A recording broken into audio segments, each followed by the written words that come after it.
Hello friends, welcome back to my channel Radha Madhav collection. Kanha ji के सभी भक्तों को मेरी तरफ से राधे राधे। तो हम कान्हा जी के लिए ये बहुत ही खूबसूरत सा न्यू डिज़ाइन ड्रेस बनाएंगे जिसको आप कान्हा जी को किसी फेस्टिवल पर भी पहना सकते हैं। तो ऐसे हमें चोली पहनानी है और फिर ये जो हमने धोती बनाई है इसको हम पीछे ले जाकर बांध देंगे। इस ड्रेस को बनाना बहुत ही ज़्यादा आसान है, साथ ही साथ मैंने सभी नंबर कान्हा जी के लिए मेज़रमेंट भी बताया है। फिर भी अगर आपको कोई भी प्रॉब्लम आती है तो आप मुझसे कमेंट करके भी पूछ सकते हैं, साथ ही साथ मेरे इंस्टाग्राम पर भी पूछ सकते हैं। मेरा इंस्टाग्राम हैंडल है राधा माधव कलेक्शन 555। मुझे फॉलो भी करें और अगर आप मुझे कमेंट करके पूछते हैं तो भी मैं उसका रिप्लाई आपको ज़रूर दूंगी, क्योंकि मैं सभी के कमेंट्स का रिप्लाई ज़रूर करती हूँ। तो देखिए फ्रेंड्स, मैंने कान्हा जी को ड्रेस पहना ली है और मैं सामने से अब आपको इसका लुक दिखाती हूँ। तो सामने की तरफ से आप देख सकते हैं हमारे कान्हा जी इस ड्रेस को पहनकर कितने अच्छे लग रहे हैं और इसका लुक भी बहुत अच्छा आया है। तो प्लीज़ वीडियो को लास्ट तक ज़रूर देखिएगा, साथ ही साथ मेरे चैनल को भी सब्सक्राइब करिएगा, क्योंकि आप लोग ना वीडियोस देखते हैं पर चैनल को सब्सक्राइब नहीं कर सकते हैं। प्लीज़ मेरे चैनल को सब्सक्राइब ज़रूर करें, साथ ही साथ बेल आइकन भी प्रेस करें, जिससे मेरे आने वाली वीडियोज़ की नोटिफिकेशंस आपको मिलती रहें और आप भी आसानी से ये ड्रेसेस बनाकर कान्हा जी को पहना सकें। ड्रेस बनाने के लिए मैंने देखिए यहाँ पे दो तरह के कपड़े का यूज़ किया है। एक तो मैंने ये नेट का कपड़ा लिया है, आप देख सकते हैं इसमें कितनी अच्छी शाइन है, और साथ ही साथ नीचे की तरफ से लगाने के लिए मैंने ये अस्तर का कपड़ा लिया है, जो कि ब्लाउज़ का अस्तर आता है ना, आप उसमें से पीस कट कर सकते हैं। अब मैं आपको इसका मेज़रमेंट बता देती हूँ। तो इसकी देखिए जो लंबाई है वो मैंने 4 इंच यानी 4 इंच रखी है, और इसकी जब हम चौड़ाई देखेंगे तो इसकी जो चौड़ाई है वो भी 4 इंच यानी कि 4 इंच है। 4x4 का मैंने ये पीस कट किया है। तो ये मेज़रमेंट मैंने 4 नंबर के कान्हा जी के लिए रखा है। अब 0 से लेकर के 10 नंबर तक के कान्हा जी के लिए मैं आपको धोती का मेज़रमेंट बता देती हूँ। तो यहाँ मैंने देखिए सारे मेज़रमेंट्स लिखे हुए हैं। 0 नंबर कान्हा जी के लिए 2x2 की लंबाई और चौड़ाई होगी। 1 नंबर कान्हा जी के लिए 2.5 इंच की लंबाई और चौड़ाई दोनों होगी। 2 नंबर कान्हा जी के लिए 3x3, 3 नंबर कान्हा जी के लिए 3.5 बाई 3.5, 4 नंबर कान्हा जी के लिए 4x4, 5 नंबर कान्हा जी के लिए 4.5 इंटू 4.5, 6 नंबर कान्हा जी के लिए 5x5, 7 नंबर कान्हा जी के लिए 5.5 इंटू 5.5, 8 नंबर कान्हा जी के लिए 6 इंटू 6, 9 नंबर कान्हा जी के लिए 6.5 इंटू 6.5, और 10 नंबर के कान्हा जी के लिए 7x7 यानी कि 7 इंटू 7 की आपको लंबाई और चौड़ाई रखनी है। जितनी हम कपड़े की लंबाई रखेंगे उतनी ही हम कपड़े की चौड़ाई भी रखेंगे। तो इसमें मैंने मेज़रमेंट लिख रखा है 2, 2.5, 3, 3.5, 4, 4.5, 5, 5.5, 6, 6.5 और 7। इसकी आपको लंबाई और चौड़ाई दोनों ही रखनी है। अब मैं आगे आपको और भी मेज़रमेंट्स बताती जाऊंगी, जैसे कि कमर का या फिर चोली का। तो अभी हम धोती बनाना शुरू करते हैं। हम क्या करेंगे, एक पीस ऐसे लेंगे और इसके ऊपर हमें ये नेट का कपड़ा रखना है। फिर यहाँ से यहाँ तक सिलाई लगाकर जॉइंट करना है। ऊपर के दोनों तरफ से हम वैसे ही छोड़ देंगे। तो देखिए फ्रेंड्स, मैंने यहाँ से दो तरफ से इसमें सिलाई लगाकर इसको जॉइंट कर लिया है, और ऊपर की तरफ से देखिए ये खुला हुआ है, यहाँ से मैंने सिलाई नहीं लगाई है। अब नीचे की तरफ यहाँ सेंटर में हम एक कट लगाएंगे, जिसकी वजह से जब हम इसको पलटेंगे तो पलटने में भी आसानी होगी और फिनिशिंग भी काफ़ी अच्छी आएगी। तो अब हमें इसको पलट कर और सीधा कर लेना है। सीधा करने के बाद क्योंकि हमने नेट का कपड़ा यूज़ किया है ना, तो आप देख सकते हैं यहाँ से ये फैब्रिक दिखाई दे रहा है, तो जो कि इतना अच्छा नहीं लग रहा है। तो इसको कवर करने के लिए हम इस पर लेस लगाएंगे, और लेस लगाने की वजह से ड्रेस का लुक और भी अच्छा हो जाएगा।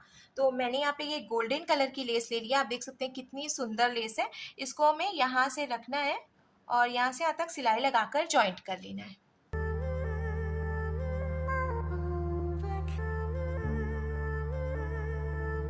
देखिए फ्रेंड्स, मैंने इसमें लेस भी लगा ली है, और अब हमें यहाँ से मेज़र करना है और लगभग 1.5 इंच पे मार्किंग करनी है। दोनों साइड से हम 1.5 इंच पे मार्किंग करेंगे। और अब जो हमने 1.5 इंच पे मार्किंग की है, यहाँ से ऐसे फोल्ड करेंगे और इसको सेंटर में ला के रखेंगे इस तरीके से। ये देखिए एकदम बीचों बीच में। सेम ऐसे ही हमें इधर से भी फोल्ड करना है और इसको सेंटर में लाके हल्का सा एक के ऊपर एक करते हुए रखना है, बहुत ज़्यादा नहीं। ये देखिए जब हम इसको एक के ऊपर एक करके रखेंगे तो इसका लुक कुछ ऐसे आएगा। अब हमें ऊपर से सिलाई लगाकर इसको जॉइंट कर लेना है। सिलाई लगाने के बाद अब देखिए धोती का एक पीस बनकर तैयार है। यहाँ से जो एक्स्ट्रा कपड़ा है वो हम कट कर लेंगे, और कट करने के बाद ये कंप्लीट हो गया है। सेम ऐसे ही हमें ये दूसरा वाला पीस भी बनाकर तैयार कर लेना है। तो देखिए फ्रेंड्स, मैंने यहाँ पे ये दूसरा पीस भी बनाकर तैयार कर लिया है। अब हमें इसको एक के ऊपर एक करके रखना है सेंटर से, और लगभग 1 से 1.5 इंच नीचे तक सिलाई लगाकर हम इसको जॉइंट कर लेंगे।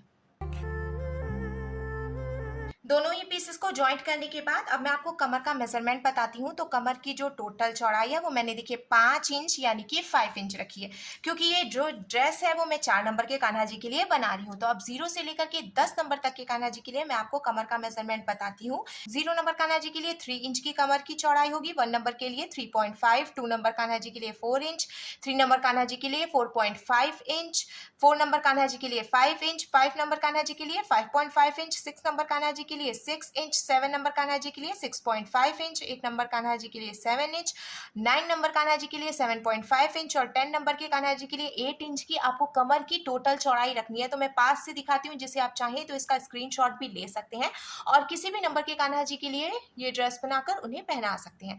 एक बात और मैं आपको बताना चाहती हूँ, ये जो कमर का मेजरमेंट है ना, वो कभी कभी कम या ज्यादा भी हो सकता है। तो आप चाहें तो अपने कान्हा जी की कमर का मेजरमेंट ले सकते हैं, जो भी साइज आता है उसके हिसाब से आप कमर की चौड़ाई कम या ज्यादा भी कर सकते हैं। तो अब हम ड्रेस बनाना कंटिन्यू करते हैं। हमें कमर पे बेल्ट लगानी है। तो बेल्ट लगाने के लिए मैंने यहाँ पे नेट के फैब्रिक से एक पीस कट कर लिया है, और मैंने आपसे पहले ही बताया 5 इंच की कमर की चौड़ाई है। तो ये जो कपड़ा मैंने कट किया इसकी चौड़ाई 6 इंच है। जितनी हम कमर की चौड़ाई रखेंगे उसे 1 इंच ज़्यादा चौड़ाई हमें इस कपड़े की रखनी है। अब हमें कपड़े को दोनों तरफ से एक एक बार फोल्ड करना है, और फोल्ड करते हुए हम इसको कमर पे रखेंगे और सिलाई लगाकर जॉइंट कर लेंगे। सिलाई लगाकर बेल्ट जॉइंट करने के बाद अब हमें बेल्ट को ऐसे ऊपर की तरफ फोल्ड करना है और धोती को पलटकर हम पीछे से रखेंगे। फिर मैंने गोल्डन कलर की रेडीमेड डोरी में से एक पीस कट कर लिया है। आप चाहें तो खुद से डोरी बनाकर भी लगा सकते हैं। अब हमें ये जो बेल्ट है इसको एक बार ऐसे फोल्ड करना है, फिर सेंटर में हम डोरी रखेंगे और बेल्ट को एक बार और फोल्ड करेंगे। आप देख सकते हैं डोरी मैंने एकदम यहाँ ऊपर की तरफ से रखी है और सिलाई हम एकदम नीचे से लगाएंगे, जिससे कि डोरी जॉइंट ना हो। हमें इस बात का ध्यान रखना है, डोरी जॉइंट नहीं होनी चाहिए।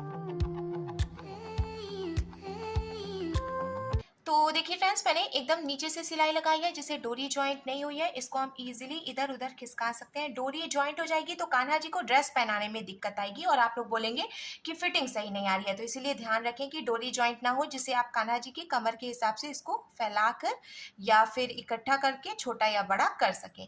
तो अब धोती बनकर बिल्कुल तैयार है। हम कान्हा जी के लिए चोली बनाएंगे। तो चोली बनाने के लिए मैंने यहाँ पे नेट के फैब्रिक से एक पीस कट कर लिया है। चोली के लिए जो कपड़ा है इसका भी मैं आपको मेजरमेंट बताती हूँ। तो इसकी टोटल जो लंबाई है वो मैंने 8 इंच यानी कि 8 इंच रखी है, और इसकी जो चौड़ाई है वो मैंने 3 इंच यानी कि 3 इंच रखी है। तो 4 नंबर के कान्हा जी के लिए मेजरमेंट हो गया। अब 0 से लेके 10 नंबर तक कान्हा जी के लिए देख लेते हैं। तो 0 नंबर के कान्हा जी के लिए 4 इंच की आपको चोली की लंबाई रखनी है। 1 नंबर कान्हा जी के लिए 5 इंच, 2 नंबर कान्हा जी के लिए 6 इंच, 3 नंबर कान्हा जी के लिए 7 इंच, 4 नंबर कान्हा जी के लिए 8 इंच, 5 नंबर कान्हा जी के लिए 9 इंच, 6 नंबर कान्हा जी के लिए 10 इंच, 7 नंबर कान्हा जी के लिए 11 इंच, 8 नंबर कान्हा जी के लिए 12 इंच, 9 नंबर कान्हा जी के लिए 13 इंच और 10 नंबर के कान्हा जी के लिए 14 यानी कि 14 इंच की आपको कपड़े की लंबाई रखनी है। अब हम चौड़ाई देखेंगे तो 0, 1 और 2 नंबर कान्हा जी के लिए 2 इंच की चौड़ाई होगी। 3, 4 और 5 नंबर कान्हा जी के लिए 3 इंच की चौड़ाई होगी। 6, 7 और 8 नंबर कान्हा जी के लिए 4 इंच की कपड़े की चौड़ाई होगी, और 9 और 10 नंबर कान्हा जी के लिए 5 इंच यानी कि 5 इंच की आपको चोली के कपड़े की चौड़ाई रखनी है। तो आपको मेजरमेंट अच्छे से समझ आ गया होगा, मैं इस बात की उम्मीद करती हूँ। बाकी अगर आपको कोई दिक्कत होती है तो आप मुझसे वो पूछ सकते हैं, क्योंकि मैं सभी के कमेंट्स का रिप्लाई ज़रूर देती हूँ। अब हम आगे ड्रेस बनाना कंटिन्यू करते हैं। तो ये जो फैब्रिक मैंने लिया है, एक बार हम देखिए इसको इधर से फोल्ड करेंगे और सेंटर में ले आएंगे। फिर सेम इधर की तरफ से भी हमें इसको फोल्ड करना है और सेंटर में लाना है। फिर सेंटर से भी फोल्ड करके एक के ऊपर एक करते हुए रखेंगे और सिलाई लगाकर हमें ये पट्टी तैयार करनी है। साथ ही साथ जिधर की तरफ से हम सिलाई लगाएंगे उधर की तरफ से ही हमें इसमें लेस भी लगा लेनी है।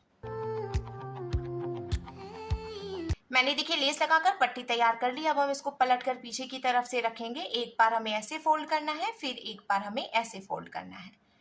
ये जो लेस हमने लगाई है वो दोनों साइड किनारे की तरफ होनी चाहिए। सेंटर से हम हल्का सा एक के ऊपर एक करके रखेंगे और हमें धोती लेनी है। धोती में हमें एकदम सेंटर में ऐसे चोली रखनी है और हम इस बात का ध्यान रखेंगे कि ये जो हमने डोरी रखी है उसके नीचे से सिलाई लगाएंगे। आप पीछे की तरफ से भी देख सकते हैं, मैंने थोड़ा सा नीचे करते हुए फिर चोली को रखा है और नीचे से ही सिलाई लगाकर जॉइंट भी करेंगे।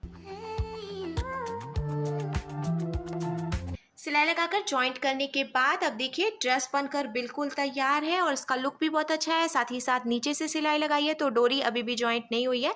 अब ड्रेस तो कंप्लीट हो गई है। हम एकदम सिंपल तरीके से कान्हा जी के लिए एक पगड़ी भी बनाएंगे, तो उसके लिए भी मैंने नेट का फैब्रिक कट कर लिया है और इसका मेजरमेंट हमें उतना ही रखना है जितना हम चोली का रखेंगे। यानी कि आप जितने भी नंबर के कान्हा जी के लिए ये ड्रेस बना रहे हैं, तो जो मैंने आपको चोली की लंबाई और चौड़ाई बताई है उसी मेजरमेंट का आपको एक पीस और कट कर लेना है। जितने नंबर के कान्हा जी के लिए आप पोशाक बना रहे हैं उतने नंबर के कान्हा जी के हिसाब से। जैसे कि 0 नंबर के कान्हा जी के लिए आप ड्रेस बना रहे हैं तो 4 इंच की लंबाई और 2 इंच की चौड़ाई का आपको कपड़ा फिर से कट करना है। 1 नंबर के कान्हा जी के लिए 5 इंच की लंबाई और 2 इंच की चौड़ाई का कपड़ा कट करना है पगड़ी के लिए। तो जैसा चोली का मेजरमेंट है सेम वैसा मेजरमेंट आपको पगड़ी के लिए रखना है। और ये जो फैब्रिक है इसको हम ऐसे करके फोल्ड करेंगे, तो एकदम सेंटर में नहीं ले आएंगे, हल्का सा देखिए पतला करेंगे किनारे से और फिर बीच में से फोल्ड करेंगे। तो जब इस तरीके से फोल्ड करेंगे तो आप देखेंगे इसकी चौड़ाई बढ़ जाएगी। और अब हम इस पे सिलाई लगाएंगे, साथ ही साथ लेस भी लगाएंगे। तो मैंने देखिए फिर से ये पट्टी तैयार कर ली है, साथ ही साथ इसमें मैंने दोनों तरफ से लेस लगाई है। अब हमें ऐसे करके इसको फोल्ड करना है। तो आप कान्हा जी के सिर के हिसाब से ये जो चौड़ाई है वो रख सकते हैं। अगर आप ये सिर की जो मेजरमेंट मैंने रखी है इसको कम करना चाहते हैं तो ऐसे करके इसको देखिए छोटा कर सकते हैं या फिर इस तरीके से इसको बड़ा भी कर सकते हैं। तो पहले मैं ऐसे सेट करूंगी और फिर कान्हा जी को पहना के मेजर भी करूंगी। तो यहाँ मैंने देखिए कान्हा जी को ले लिया है और जब हम ऐसे पहना के मेजर करेंगे तो इसका जो साइज है वो एकदम परफेक्ट आ रहा है। तो हम क्या करेंगे, ऐसा करके इसको रखेंगे, एक बार इधर से फोल्ड करेंगे फिर एक बार इधर से फोल्ड करेंगे और फोल्ड करते हुए अब इस पे सिलाई लगाकर इसको यहीं से जॉइंट कर लेंगे। सिलाई लगाकर जॉइंट करने के बाद अब देखिए कान्हा जी की बहुत ही सुंदर सी पगड़ी भी बन गई है और साथ ही साथ कंप्लीट ड्रेस का जो लुक है वो देखिए कुछ इस तरीके से आ जाएगा। तो thank you friends, thanks for watching.